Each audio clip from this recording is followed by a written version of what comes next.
Jovens! Aqui é Bruno Gouveia e tá começando mais um episódio de Cabeça de Lab, podcast do Luiza Labs no Magalu. No episódio de hoje, a gente vai conversar um pouco de se é possível construir arquitetura de aplicações e soluções desacoplado de tecnologias específicas, assim. E pra falar sobre isso, a gente trouxe aqui umas pessoas do Labs. E aí, galera? Aqui é a Ariadne e bora falar um pouco sobre arquitetura. E aí, pessoal? Aqui é o Cássio Botaro. Eu sou desenvolvedor sênior no squad de arquitetura distribuída aqui no Magalu. Boa. Opa, pessoal, aqui é o Érico. Eu sou tech lead do time de pagamentos do Econ aqui no Magalu. Fala, pessoal, meu nome é Guilherme, eu sou o tech lead aqui da tribo Order Management do Magalu. Boa. Então, bora lá.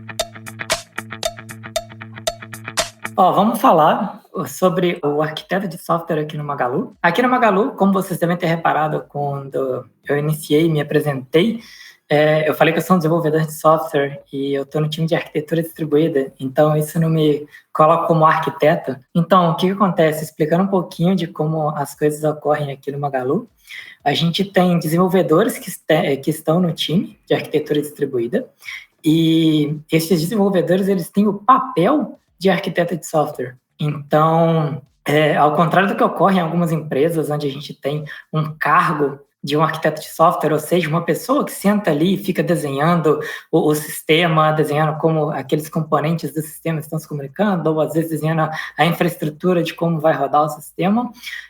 Aqui o papel ele é um pouco diferente e é um papel. Então, o time de arquitetura distribuída aqui no Magalu, ele fica responsável por auxiliar os outros times na tomada de decisão de arquitetura. Então, essa decisão de como vai ser desenvolvida a arquitetura dos sistemas, ela compete a cada uma das pessoas, a cada um dos times e seus tech leads. Então, acho que depois o Érico e o Guilherme pode falar um pouquinho aí para a gente como é que eles encaram o papel deles como arquiteto no time.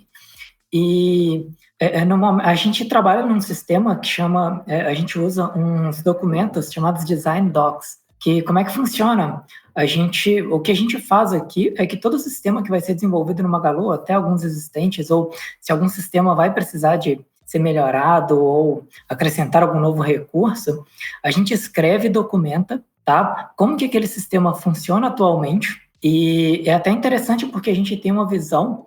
E a arquitetura, ela é uma coisa assim um pouco ampla. A gente tem camadas e níveis para poder olhar um software e a arquitetura daquele software. Então, eu posso olhar numa camada um pouco mais ampla, em que eu só tenho, o sistema A fala com o sistema B. Eu posso ter uma coisa um pouco mais detalhada, onde eu vejo como que o sistema A vai comunicar com o sistema B, e eu começo a destrinchar o sistema A em porções menores. Principalmente se a gente começar ali ter um sistema que não é só aquele monolito ou coisa assim, então você vai ter que começar a quebrar esses componentes em uma visão um pouco menor.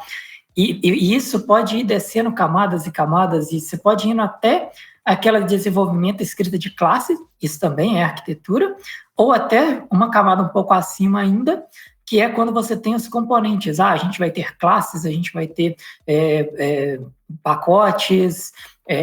Então, toda essa divisão, você tem camadas, níveis que você vai ter nesse que é papel do arquiteto desenhar e escrever. Mas uma coisa que é legal assim é que o time deve também atuar nesse papel de arquiteto, sabe? Entender e ver como os componentes do sistema que está escrevendo, como que eles se comunicam.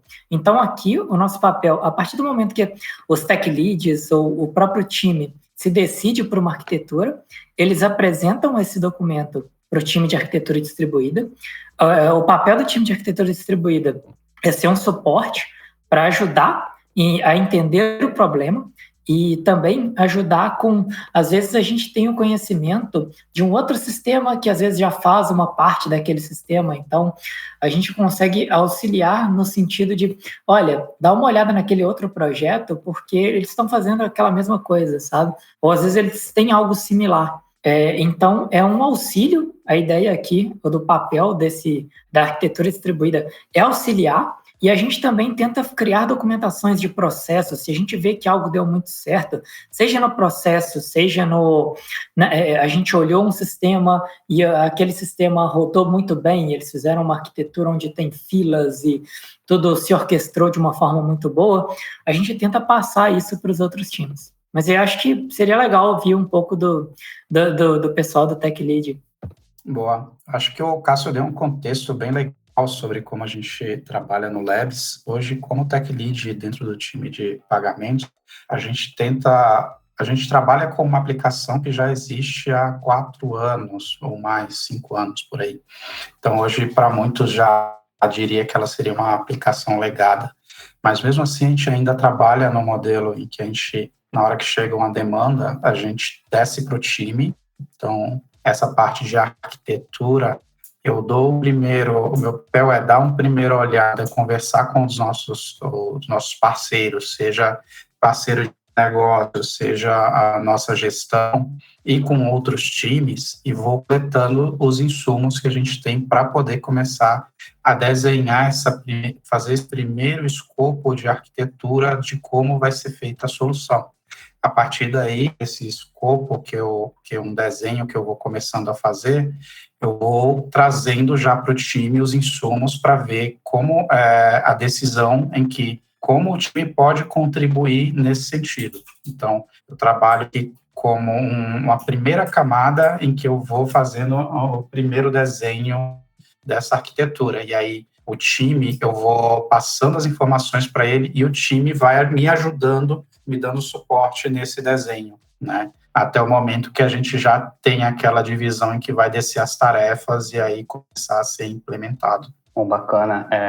Eu acho que o tema arquitetura é um tema bem amplo, né? Não só como você definir padrões, você fazer desenhos de como os sistemas se comunicam, mas até mesmo o nível de software, né? Você desenhar como que cada componente se comunica entre si, né? A nível de software, como você modelar um software que ele seja robusto, seja o mais possível, né?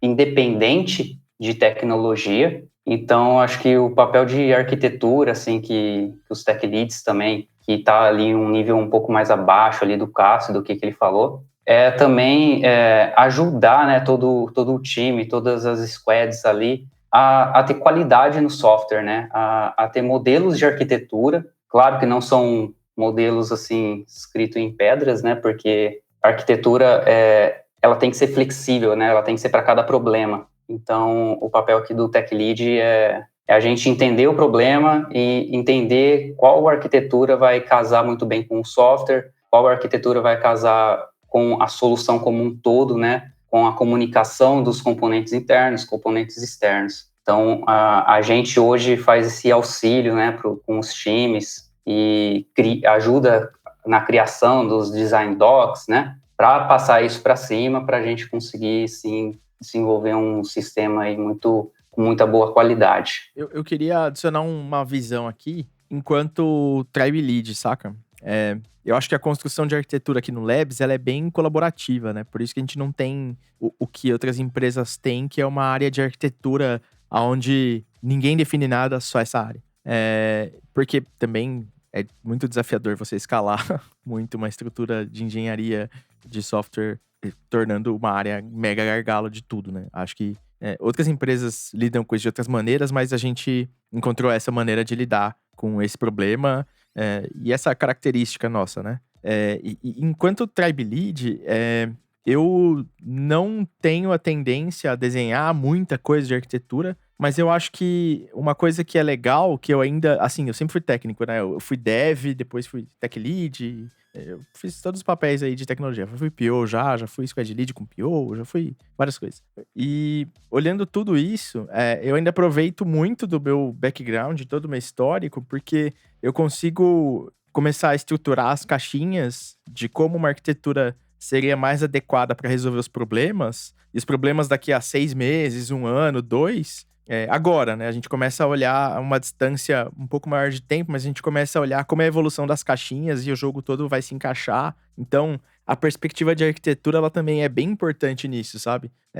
Aqui no Labs também, a maior parte dos gestores, assim, tem um background técnico, ou pelo menos consegue pensar bem tecnicamente para conseguir justamente antecipar essas coisas técnicas, para a gente não ficar deixando para levantar negócio, levantou requisito, daí foi passar pro lado técnico e viu que 70% era totalmente inviável e, sabe, ninguém viu antes.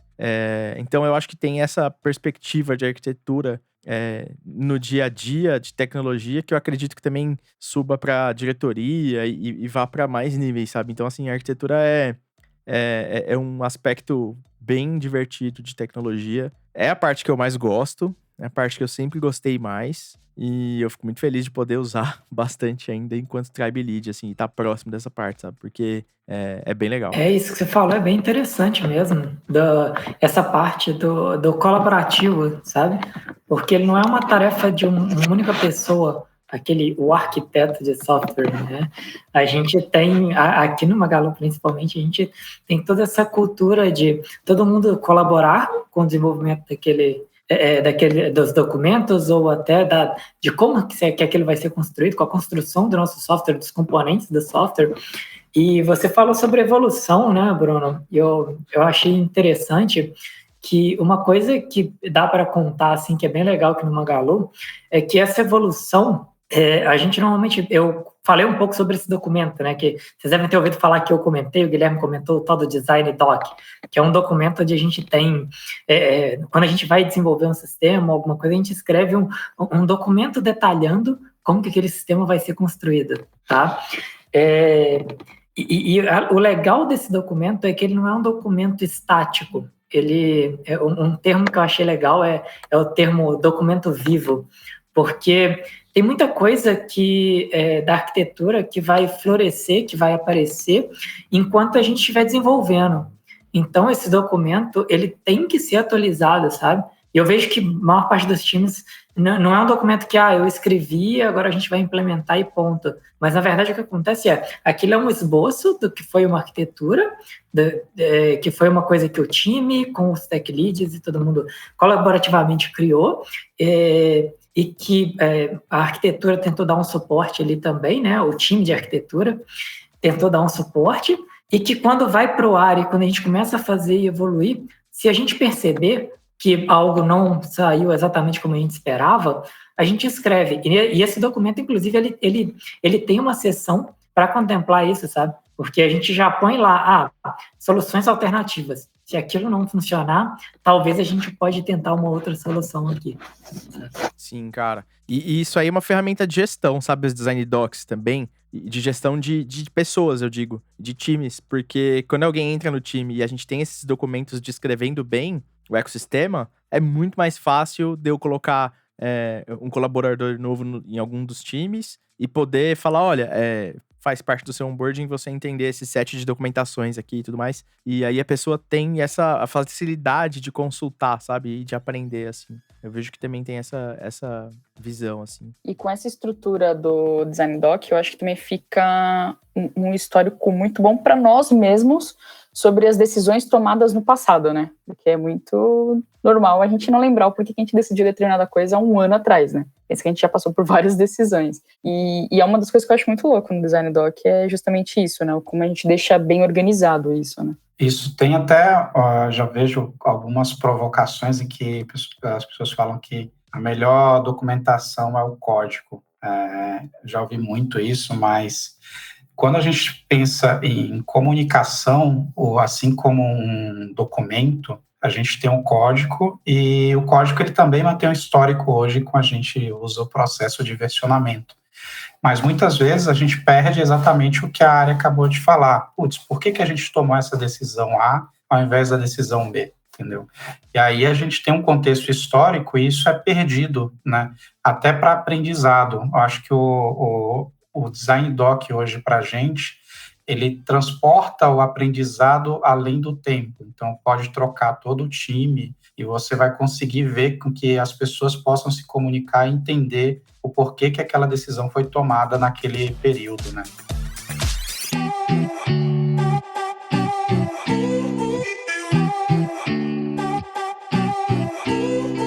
O Gouveia, numa fala anterior, né, ele falou sobre o planejar e tudo mais. E aí, adentrando, né, ao tema do episódio, como vocês pensam no planejamento da arquitetura, desacoplando ela de tecnologia, tipo, deixando ela preparada para qualquer tecnologia que a gente precise fazer a troca, assim? E se isso faz sentido, né, tipo, todo esse esforço? E se é um esforço muito grande também, né? Aqui na tribo a gente pensou nesses tipos de problema e a gente criou mais ou menos uma solução, né? A gente criou documentos para tentar determinar que tipo de tamanho seria seu software, né? De acordo com algumas premissas. E de acordo com tal tamanho, a gente pode implementar tal modelo de arquitetura ou outro tipo de modelo de arquitetura. Mas como que esses modelos de arquitetura a gente faz para tentar desacoplar de tecnologia, né? Hoje aqui, a gente, com esses tipos de modelo, a gente consegue desacoplar toda a regra de negócio do software, certo?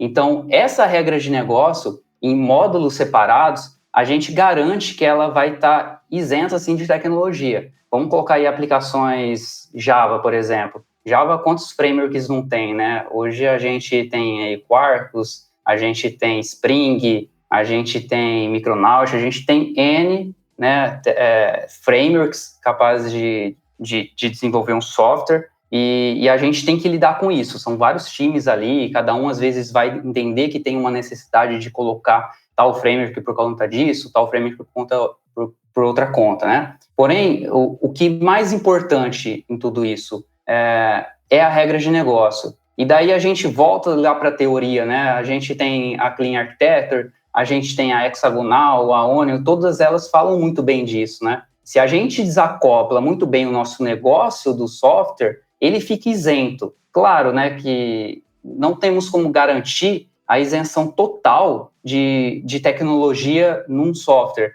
porque a gente precisa utilizar as implementações, né? A gente utiliza especificações, porém as implementações são baseadas em frameworks. E com certeza isso vai dar um certo trabalho a gente migrar de uma para outra. Mas o core do projeto, onde a gente define os comportamentos, as regras de negócio, elas sim a gente consegue isolar. Isolando em módulos distintos, garantindo que esses módulos não tenham dependências de framework, né? E ficando totalmente desacoplado dessa tecnologia. O custo de desenvolvimento de um software, com certeza vai ser muito maior se você ter que voltar ao todo o histórico dele e conseguir entender toda a regra de negócio. Então, a gente isentando isso, né, da jogada, a gente consegue, sim, mudar o framework e deixar o software mais durável. Concordo muito com o que o Guilherme falou sobre esse desacoplamento e até citando uma coisa que a Ariadne falou sobre a questão do esforço que a gente tem para conseguir ter esse desacoplamento. Eu vejo que muita gente coloca como se fosse algo extremamente custoso para que eu consiga desenvolver um software que tenha essa separação.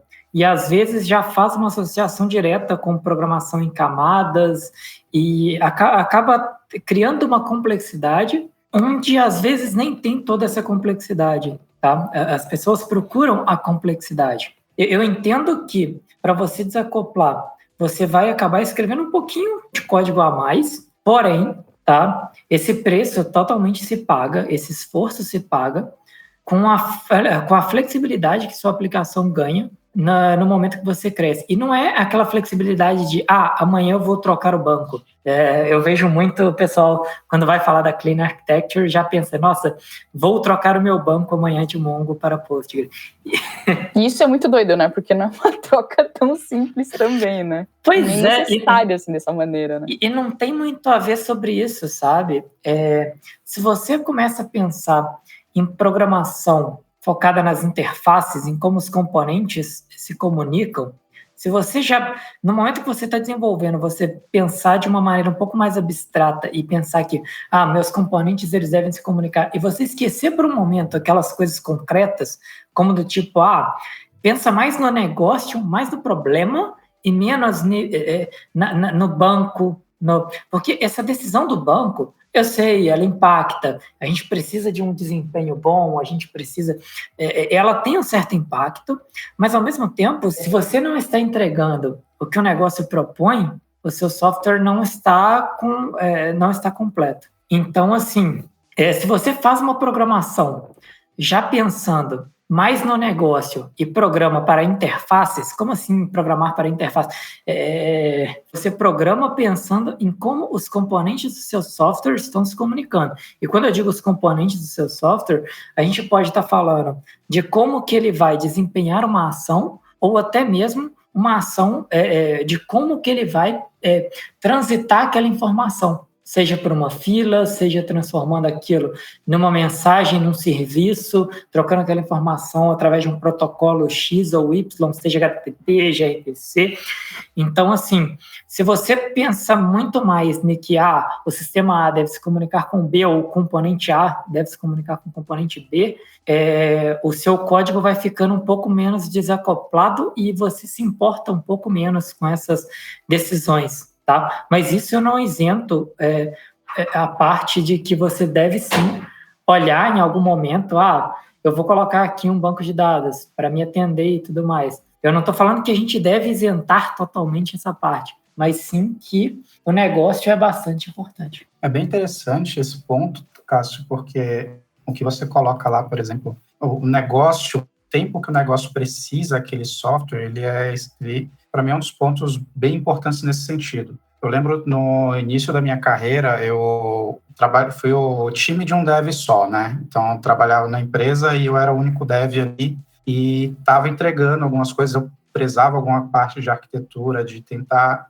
deixar as coisas separadas, mas teve um determinado momento que a empresa falou, olha, precisamos entregar essa funcionalidade nesse tempo aqui, porque a gente vai fazer tal ação. E aí, nesse sentido, eu virei para eles e falei, beleza, dá para fazer na tranquilidade, cria um acoplamento maior no que a gente já tinha, mas é passível de se entregar, tá? Então, nesse sentido, não ia afetar, por exemplo, manutenção do software no futuro, não ia afetar essas partes, mas eu fiz uma coisa que era acoplada. No futuro, a gente pode fazer um processo de desacoplamento daquela funcionalidade, mas o fato de você fazer ele acoplado não pode ser um impeditivo de você entregar alguma coisa, até porque muitas vezes a empresa depende dessas funcionalidades que são demandadas, né, da gente. Sim, Érico, mas eu acho, mesmo assim, a gente tem que tomar muito cuidado, principalmente assim,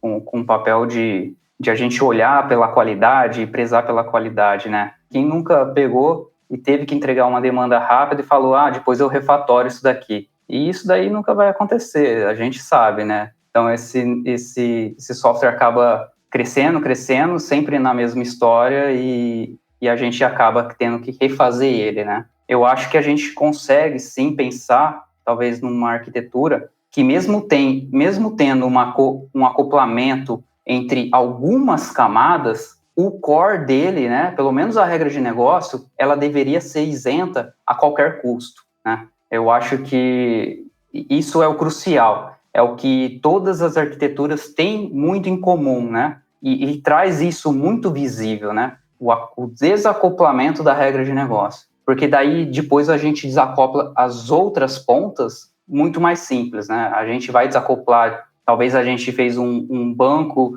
implementou um banco muito acoplado com um framework, acoplou uma funcionalidade ali de REST ou gRPC muito acoplado com um framework, e beleza, essa decisão tá legal, mas você acoplar, talvez, os agentes externos com o agente interno, que seja a sua regra de negócio, aí eu acredito que seja uma má decisão. É isso que você falou de acoplamento das regras de negócio e desacoplamento, né? Eu acho que isso é bastante conectado com o processo de planejar e o processo de você desenhar os processos de negócio que você está abordando e escrevendo algum código para lidar com eles e conseguir isolar as caixinhas, sabe? Bem coisas de faculdade que a gente faz e às vezes acha, esse negócio aí não serve pra nada. Cara, serve muito pra você entender e delimitar ali, ó, esse processo entre uma coisa aqui e sai uma coisa aqui. Esse processo entre uma coisa aqui e sai uma coisa aqui. Quando você começa a pensar nisso e como isso se conecta,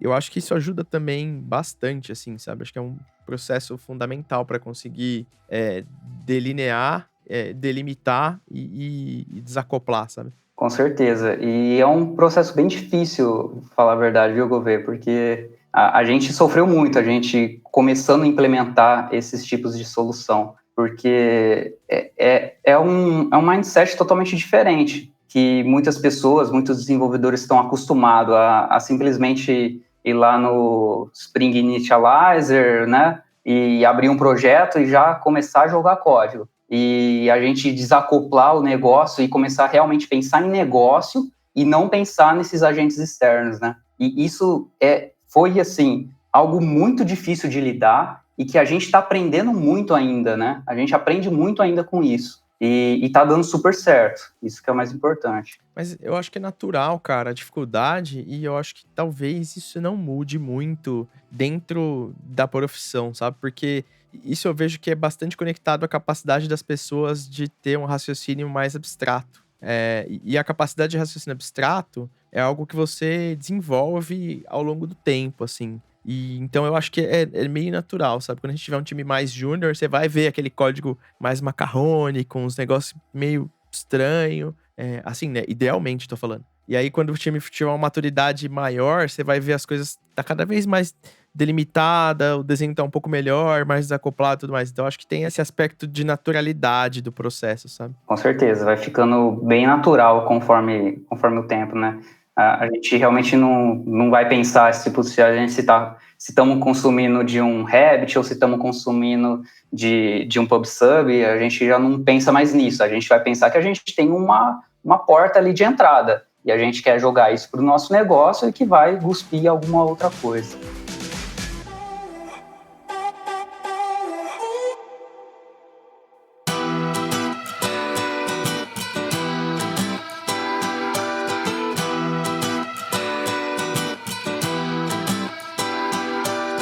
Quando a gente fala que envolve, por exemplo, quando a gente envolve microserviços, por exemplo, muita gente coloca esse ponto, envolve, por exemplo, como falou, uso de filas, uso de outros tipos de recursos externos. A arquitetura desacoplada, ela é algo mais caro que uma arquitetura simples? Cara, eu acho que essa pergunta, ela tem diferentes maneiras de você olhar pra ela, sabe? Principalmente pela pergunta inicial sobre o caro, né?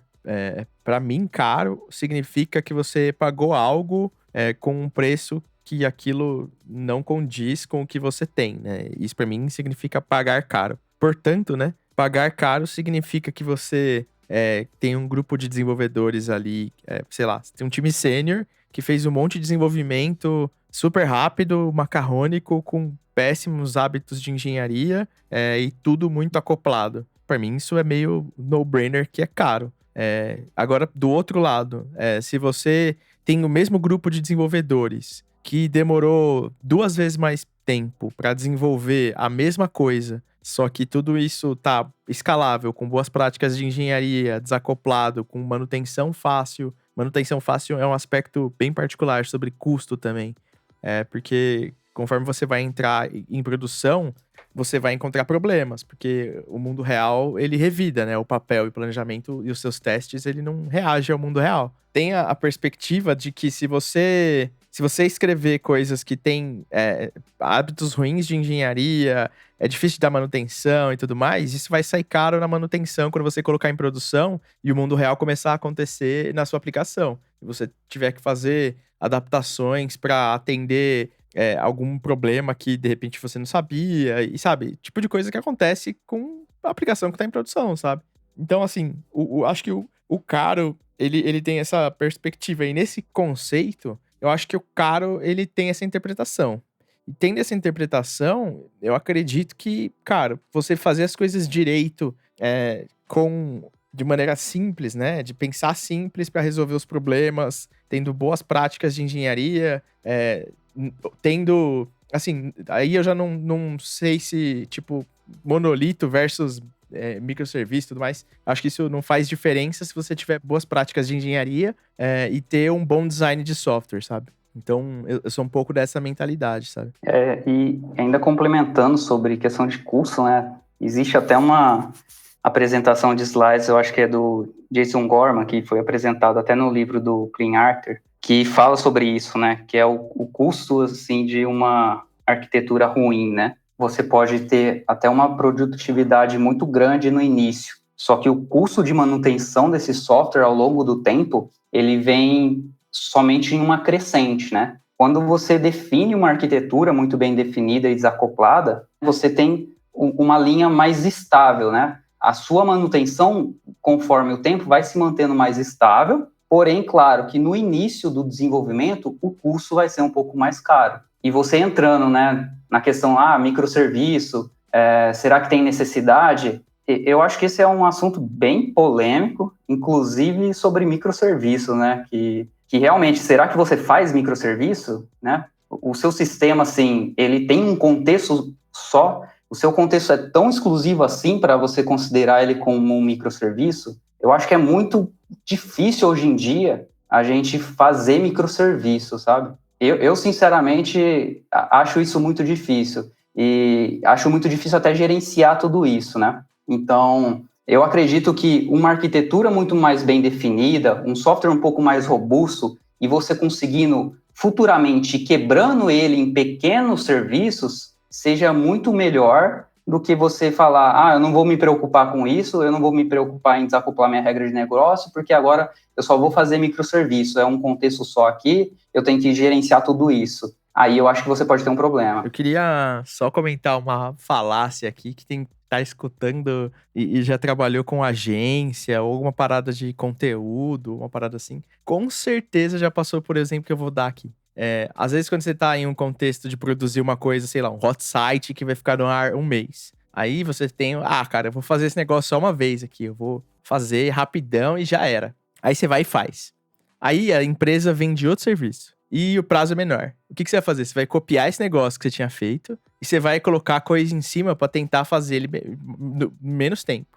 E aí você até vai reduzir. Mas você achou que você ia reduzir por metade do tempo, só que você não vai reduzir metade. Porque você vai ter que fazer um monte de coisa que você tinha feito errado, você vai ter que começar a melhorar. E aí você vai ter esse processo de ter que ficar melhorando aquela cagada inicial que você tinha feito, entendeu? E olha o tempo que você tá gastando, sabe? Refazendo ali a caca que podia ter sido um pouco mais bem feita no começo. Assim, todo mundo que trabalha em agência e trabalhou com coisa de conteúdo e tem que fazer hot site, com certeza já passou por isso, assim, cara. Porque acho que esse exemplo é bom pra ilustrar essa falácia do desenvolvimento rápido nas coxas inicial versus desenvolvimento mais bem feito, sabe? Então a gente tem uma grande influência no tempo de vida do software, né? Pensando em toda essa questão do não planejamento, né, da arquitetura. Isso, Ari. A arquitetura, acho que o principal ponto dela é fazer com que o software possa sobreviver ao longo do tempo e manter aquele mesmo custo, né, de tanto manutenção quanto mudança.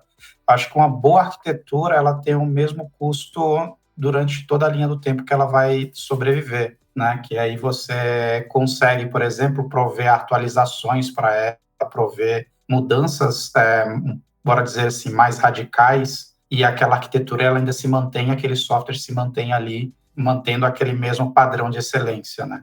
Eu tenho como tratar esse desacoplamento quando a gente fala de eu vou fazer uma aplicação em que inicialmente eu uso serviços externos, por exemplo, como a AWS, e aí, de uma forma que fique fácil uma troca para um outro serviço, exemplo, GCP? Eu acho que é aí que entram os modelos de arquitetura, né? A gente tem a hexagonal, baseada em ports e adapters, a própria CleanArch, a Onion. Todas elas, eu acredito até que o Cássio falou sobre isso, né? Que a gente trabalha com interfaces. Então, essas interfaces são interfaces de entrada, interfaces de saída. E a gente trabalha com essas interfaces representando como que elas vão entrar e sair do nosso negócio, né? Então, a gente tem ali as definições dos casos de uso de todo o nosso negócio e orquestrando essas entradas e saídas. Agora, quando a gente tem essas interfaces, esses serviços externos é mero detalhe, né? A gente pode criar ou um módulo ou no mesmo pacote ali, utilizando tecnologia tal ou mudando de tecnologia a hora que a gente quiser. A única coisa que vai mudar é talvez um mapeamento, né? Mapeamento de um objeto de um tipo para um outro tipo, né? Então a gente desacopla isso, fica ali nas camadas externas da arquitetura, né?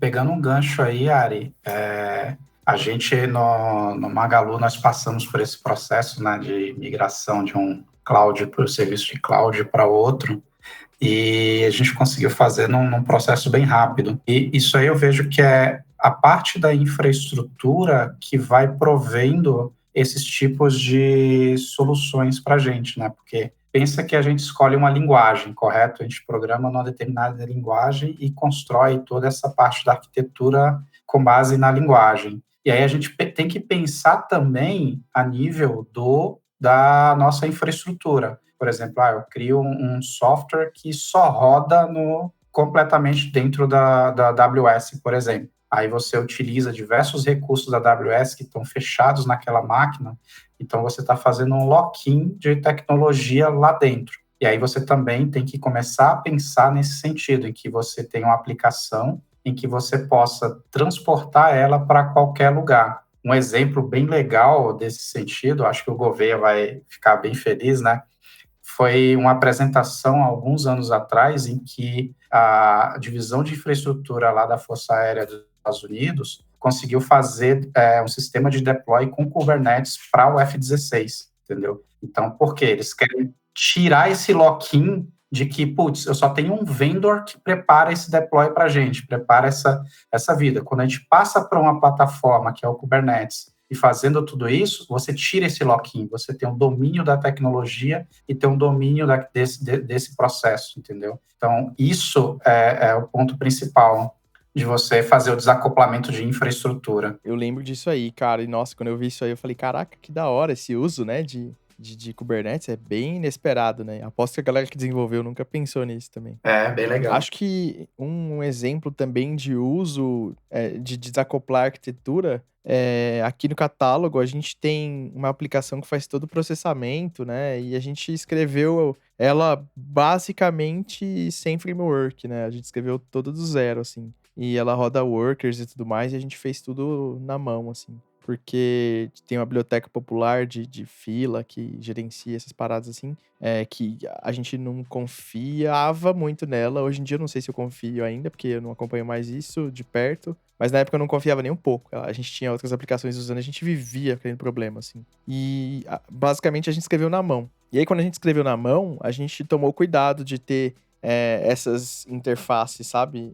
Tudo bem que a interface em Python é implementada de um jeito diferente, né? Mas o conceito tá lá. Então a gente tem essa separação, sabe? De quem usa versus de quem especifica versus quem de fato executa. Então, por exemplo, nossas filas, nossos streamings e tudo mais, eles são usados e acessados através dessas interfaces, né? E é bacana porque dá uma facilidade, sabe? De desacoplar, de manutenção, até de identificar problemas e otimizar. Então, assim, é bem interessante como dá pra usar isso em vários cenários diferentes, sabe? Da hora, hein? Experiência interessante. E muito do que vocês falaram do custo e o tempo, esse exemplo também já tá bem em volta, né? Sim, bastante. Assim, se eu for te falar, mas é fácil de vocês trocarem, sei lá, de um PubSub pra ir pro Rabbit, não sei o que lá. Assim, fácil é uma palavra perigosa, né? Porque às vezes a gente vai pro Rabbit e pra ele dar a mesma funcionalidade, a gente vai ter um trabalho pra fazer a interface se encaixar exatamente na mesma estrutura de comunicação ali e o resultado ser parecido, sabe? Mas sei lá, pelo menos tá organizado e isolado no código, sabe? A gente não vai ter que mexer aonde tem a regra de negócio, nem no meio do caminho, sabe? É só lá na ponta que implementa a interface, entre aspas, do que a gente definiu lá como especificação para esses pontos do código, sabe? Hoje aqui na Tribo a gente desenvolveu um modelo, né, de arquitetura que a gente coletou um mix de arquiteturas e viu que seria mais adequado e que cabe no nosso contexto, né? E ela funciona como um Lego, né? A gente tem ali o nosso core principal, que a gente tem os nossos use cases, que são os orquestradores, e o nosso domínio, que contém toda a regra de negócio. E a gente encaixa adaptadores, igual ports e adapters, né? Que são os inputs e outputs, como módulos, né? Então, como que a gente aqui usa Java? A gente usa muito de especificações, né? Quem nunca programou em Java aí e nunca usou, por exemplo, um JAX-RS, né? É uma especificação muito antiga e vem sendo usada até hoje. Está na especificação de microprofile, por exemplo. E a gente tenta desenvolver esses módulos sempre baseado em especificações. Por que disso? Baseando-se em especificações, a gente criando um módulo de implementação com um framework, por exemplo, do Spring ou do Quarkus, a gente simplesmente importa esses módulos e eles são totalmente encaixados, né? Claro, existe talvez um custo de configuração de uma implementação para outra em um framework ou em outro, mas esse custo acaba sendo muito baixo. Então, a gente desenvolve o nosso sistema todo em cima de especificações, todo o nosso core totalmente desacoplado a qualquer tipo de framework, e a nossa aplicação a gente encaixa esses Legos. Fazendo isso, a gente consegue, de uma forma muito simples, acabar até mesmo testando um framework e testando o outro, testando o desempenho de um, testando do outro. A gente pode ver se, talvez nesse momento, esse framework seja mais interessante para a gente, né? Ou até mesmo esses módulos pode conter, né, implementações de um framework específico, né? Nada impede que a gente faça inicialmente uma parte de segurança num módulo de input utilizando Spring e depois a gente troque esse módulo por outro esquema de segurança, né? Por outras implementações de segurança. Então a gente simplesmente desenvolve pequenos módulos e encaixa conforme a nossa necessidade. Isso, bem interessante essa parte. Dentro do nosso time, a gente tem hoje, por exemplo, um grande desafio, que é os produtos financeiros estarem surgindo ao longo do tempo. Então, hoje a gente tem lançando o Pix, hoje a gente vai ter o cartão do Corona Voucher, vamos dizer assim, que aí você tem um cartão lá específico de débito, e aí você tem que estar criando um processo de interfaces para processar todos esses tipos de pagamento. Então, quando a gente vai pensando na arquitetura, o core nosso de negócio, ele não muda, mas ele adiciona uma nova funcionalidade. E aí esse ponto que você colocou, Guilherme, é muito interessante porque você só precisa desenvolver aquela caixinha. E aí você vai encaixando ela e o funcionamento do software continua o mesmo comportamento, entendeu? E quem nunca pegou uma arquitetura que é totalmente acoplada, né? Você vê notações e objeto de dependências externas no meio de regras de negócio, né? E só quem já viveu por isso também sabe a quanta dor de cabeça que a gente pode ter, né?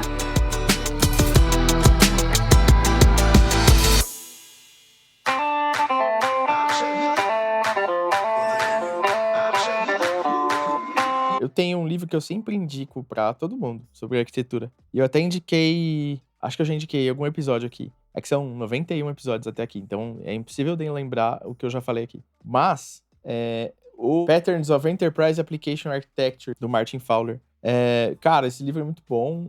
Ele não é um livro muito novo, mas ele é um livro legal. Na verdade, ele é um livro que está fazendo quase 20 anos, mas ele tem revisão bem constante. E no site do Martin Fowler, você encontra lá as atualizações também em forma de posts deles, de artigo e tal. Mas assim, é um livro legal, sabe? Ele te dá um horizonte legal. E por ele não ser tão novo, ele tem documentado coisas de arquitetura que, se você vai trabalhar com sistemas legado, é legal, porque te dá uma perspectiva dessa janela de tempo, de 20 anos, sabe? De engenharia de software e arquitetura, assim. Então é um livro bacana para você bater o olho em algumas coisas, como elas estão organizadas, e identificar mais ou menos como aquilo tá arquitetado, assim. Mas, putz, cara, tem vários livros legais, assim, de arquitetura. Eu acho que eles vão falar alguns aí, não vou torrar a lista inteira sozinho, não. O primeiro, ele é um pouco mais genérico. Ele é o Software Architecture for Developers, do Simon Brown. Simon Brown, para quem não conhece, é o mesmo cara que tem o diagrama C4, o modelo C4 de diagramas. E assim, ele tem esse livro, são 2 volumes, você acha na internet aí. E é bem interessante, porque ele tenta passar uma visão de arquitetura de software para desenvolvedores. E tem mais um, como eu sou muito ligado na comunidade Python, eu não podia deixar de recomendar, que é o Architecture Patterns with Python. Ele é do Harry Percival, o mesmo autor daquele livro do Bode, dos testes do Bode. É um livro bastante interessante, eu recomendo muito a leitura.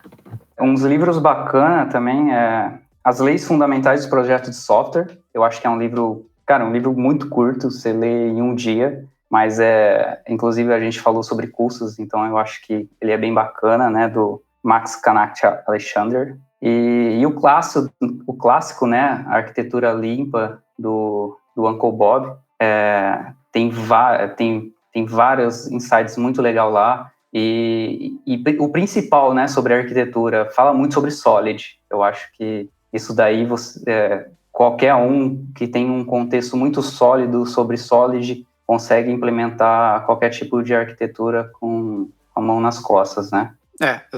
Vocês recomendaram ótimos livros. Eu tenho um livro que ele é bem interessante, que é o Building Evolutionary Architectures, do Neil Ford, da Rebecca Patterson e do Patrick Kua. Eles são da ThoughtWorks. E aí eles falam um pouco de como você pode construir arquiteturas e que suportam a mudança ao longo do tempo. E é um livro bem interessante. E um que não pode esquecer também é o blog do Martin Flower, né?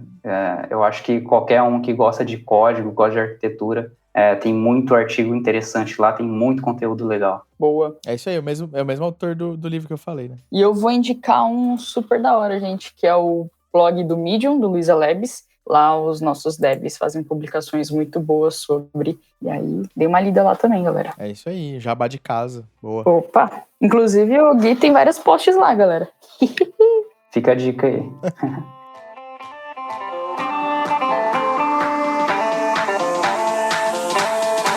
Bom, a gente tá no Twitter e no Instagram como @CabecaDeLab. Eu tô no LinkedIn como Beth Gouveia. Eu tô no Twitter como @3cores. Eu tô em todas as redes sociais como @Cássio Botaro. Eu tô em todas as redes também como EricoPA, Érico com K. Bom, pessoal, vocês podem me encontrar em LinkedIn e Twitter, GBzarelli. Boa! Valeu! Valeu, pessoal. Obrigadão aí pela oportunidade. Valeu, galera. Um abraço. Valeu, hein? Abraços. Um corongão.